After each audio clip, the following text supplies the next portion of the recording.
Welcome back. ನಾಳೆ ದರ್ಶನ್ ಮತ್ತು ವಿಜಯಲಕ್ಷ್ಮಿಗೆ ಮದುವೆಯ 23ನೇ ವಾರ್ಷಿಕೋತ್ಸವದ ಸಂಭ್ರಮ ಇದೆ. ಹಾಗಾಗಿ ಹೆಂಡತಿ ಮತ್ತು ಮಗನ ಭೇಟಿಗೆ ಅವಕಾಶ ಕೇಳಿದ್ದಾರೆ ದರ್ಶನ್. ಜೈಲಿನ ಒಳ ಸಂದರ್ಶನಕ್ಕೆ ಕೋರಿ ಮನವಿ ಪತ್ರವನ್ನ ಕಳಿಸಿದ್ದಾರೆ ದರ್ಶನ್. ಹೆಂಡತಿ ಮತ್ತು ಮಗನನ್ನ ಭೇಟಿ ಮಾಡಬೇಕು ಅಂತ ಮನವಿಯನ್ನ ಮಾಡಿಕೊಂಡಿದ್ದಾರೆ. ಅವಕಾಶ ಕೊಡಿ ಅಂತ ಜೈಲಿನ ಒಳ ಸಂದರ್ಶನಕ್ಕೆ ಕೋರಿ ಪತ್ರವನ್ನ ಬರೆದಿದ್ದಾರೆ. ಮನವಿ ಪತ್ರ ಇದು.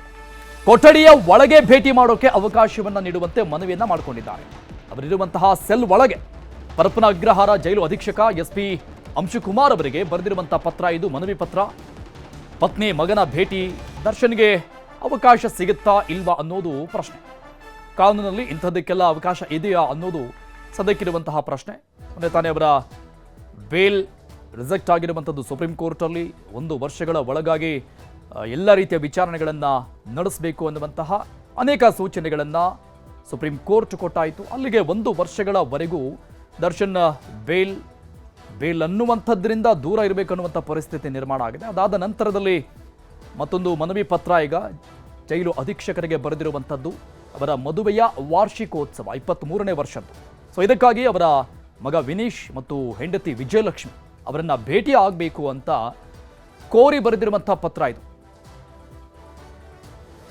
ಡೀಟೇಲ್ಸ್ ಕೊಡ್ತಾರೆ ನಮ್ಮ ಪ್ರತಿನಿಧಿ ಮುನಿರಾಜು. ಲೈನ್ನಲ್ಲಿ ಜಾಯ್ನ್ ಆಗ್ತಾ ಇದ್ದಾರೆ. ಮುನಿರಾಜು, ಮೊನ್ನೆ ಬೇಲ್ ವಿಚಾರಕ್ಕೆ ಸಂಬಂಧಪಟ್ಟಂಗೆ ದರ್ಶನ್ ಪಾಲಿಗೆ ಅತಿ ದೊಡ್ಡ ಶಾಕಿಂಗ್ ನ್ಯೂಸ್ ಸಿಕ್ತು ಸುಪ್ರೀಂ ಕೋರ್ಟ್ನಿಂದ. ಈಗ ಮತ್ತೊಂದು ಕಡೆ ಅವರ ಮದುವೆ ವಾರ್ಷಿಕೋತ್ಸವದ ವಿಚಾರವನ್ನ ಮುಂದಿಟ್ಟುಕೊಂಡು ಮತ್ತೊಂದು ಮನವಿಯನ್ನ ಸಲ್ಲಿಕೆ ಮಾಡಿದ್ದಾರೆ. ಜೈಲಿನ ಒಳಗಡೆ ಅವರಿರುವಂಥ ಕೊಠಡಿಗೆ ಬಂದು ಭೇಟಿ ಮಾಡೋಕೆ ಅವಕಾಶ ಬೇಕು ಅಂತ. ಇದಕ್ಕೆಲ್ಲ ಕಾನೂನು ಏನು ಹೇಳುತ್ತೆ? ಅವಕಾಶ ಇದೆಯಾ?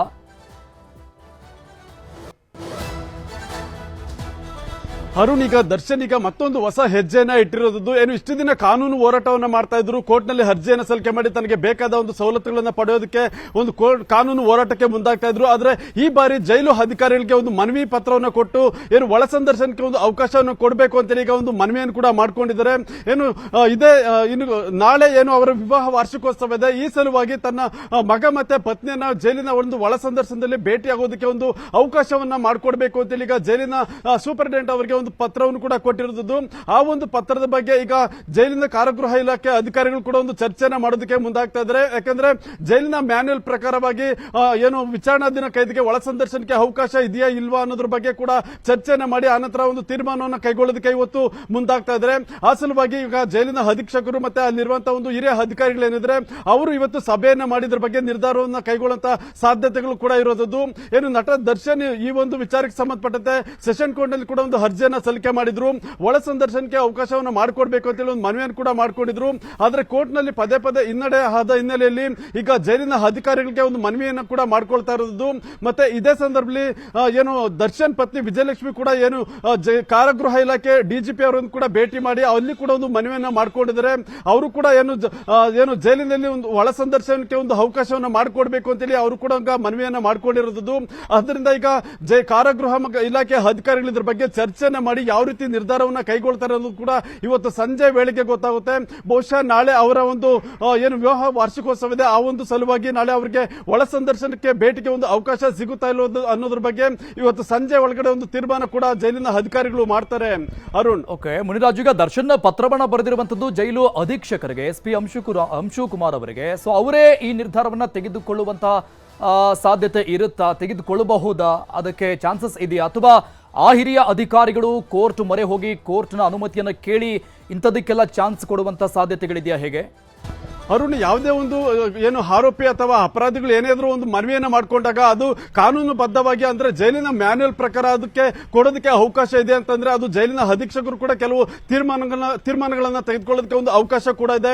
ಆ ಸಲುವಾಗಿ ಈಗ ದರ್ಶನ್ ಮಾಡಿರುವಂತಹ ಒಂದು ಒಳ ಸಂದರ್ಶನಕ್ಕೆ ಮನವಿ ಏನಿದೆ ಇದು ಎಷ್ಟು ಮಟ್ಟಿಗೆ ಒಂದು ಕಾನೂನಲ್ಲಿ ಅವಕಾಶ ಇದೆ ಮತ್ತೆ ಜೈಲಿನ ಮ್ಯಾನ್ಯುಯಲ್ ಏನ್ ಹೇಳುತ್ತೆ ಅನ್ನೋದ್ರ ಬಗ್ಗೆ ಕೂಡ ಅದನ್ನ ಕೂಲಂಕುಷವಾಗಿ ಪರಿಶೀಲನೆ ಮಾಡ್ತಾರೆ.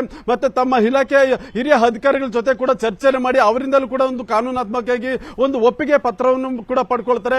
ನಂತರ ಇವರು ಕಾನೂನಿನ ಅಡಿಯಲ್ಲಿ ಅವಕಾಶ ಇದೆ ಅಥವಾ ಜೈಲಿನ ಮ್ಯಾನ್ಯುಯಲ್ ಇದಕ್ಕೆ ಯಾವ ಒಂದು ಏನು ಆಯಾಮಗಳ ಇದಕ್ಕೆ ಅವಕಾಶ ಇದೆ ಅನ್ನೋದನ್ನ ಕೂಲಂಕುಷವಾಗಿ ಪರಿಶೀಲನೆ ನಡೆಸಿ ಆನಂತರ ಅವರೇ ಒಂದು ಖುದ್ದಾಗಿ ಒಂದು ನಿರ್ಧಾರವನ್ನು ಕೂಡ ತೆಗೆದುಕೊಳ್ಬಹುದು. ಆದ್ರಿಂದ ಈಗ ಇದ್ರ ಬಗ್ಗೆ ಒಂದು ಹಿರಿಯ ಅಧಿಕಾರಿಗಳ ಗಮನಕ್ಕೆ ತಂದು ಅಲ್ಲಿ ಕೂಡ ಚರ್ಚೆನ ಮಾಡ್ತಾರೆ. ಚರ್ಚೆ ಮಾಡಿದ ಬಳಿಕ ಹಿರಿಯ ಅಧಿಕಾರಿಗಳು ಇದಕ್ಕೆ ಸಮ್ಮತಿ ಕೊಟ್ಟ ಬಳಿಕ ಏನು ಮ್ಯಾನ್ಯುಯಲ್ ಅನುಸಾರವಾಗಿ ಏನು ಜೈಲಿನ ಸೂಪರಿಂಟೆಂಡೆಂಟ್ ಕೂಡ ಅದಕ್ಕೆ ಒಂದು ಅವಕಾಶ ಕೊಡುವಂತ ಸಾಧ್ಯತೆಗಳು ಕೂಡ ಹೆಚ್ಚಾಗಿರೋದು. ಆದ್ರಿಂದ ಇವತ್ತು ಸಂಜೆ ಒಳಗಡೆ ದರ್ಶನ್ ಮಾಡಿ ಮಾಡಿರುವಂತಹ ಒಂದು ಮನವಿ ಪತ್ರ ಏನಿದೆ ಅದರ ಬಗ್ಗೆ ಒಂದು ಸೂಕ್ತ ನಿರ್ಧಾರವನ್ನ ಜೈಲಿನ ಅಧೀಕ್ಷಕರಾಗಿರುವಂತಹ ಅಂಶು ಕುಮಾರ್ ಅವರು ಕೂಡ ಕೈಗೊಳ್ಳುವಂತಹ ಸಾಧ್ಯತೆ ಈಗ ಹೆಚ್ಚಾಗಿರೋದು. ಆದ್ರಿಂದ ಈಗಾಗಲೇ ಸಭೆ ಕೂಡ ಇದ್ರ ಬಗ್ಗೆ ಒಂದು ಚರ್ಚೆ ಮಾಡೋದಕ್ಕೆ ಏನು ಹಿರಿಯ ಅಧಿಕಾರಿಗಳು ಮತ್ತೆ ಜೈಲಿನ ಅಧಿಕಾರಿ ಸಿಬ್ಬಂದಿ ಏನಿದ್ರೆ ಅವ್ರ ಜೊತೆ ಒಂದು ಸಭೆ ಕೂಡ ಇವತ್ತು ನಡೆಯುತ್ತೆ. ಆ ಬಳಿಕ ಇದ್ರ ಬಗ್ಗೆ ಒಂದು ಸ್ಪಷ್ಟ ನಿರ್ಧಾರವನ್ನ ಅಧಿಕಾರಿಗಳು ಕೈಗೊಳ್ತಾರೆ. Arun, thank you Muniraju ಡೀಟೇಲ್ಸ್ಗೆ.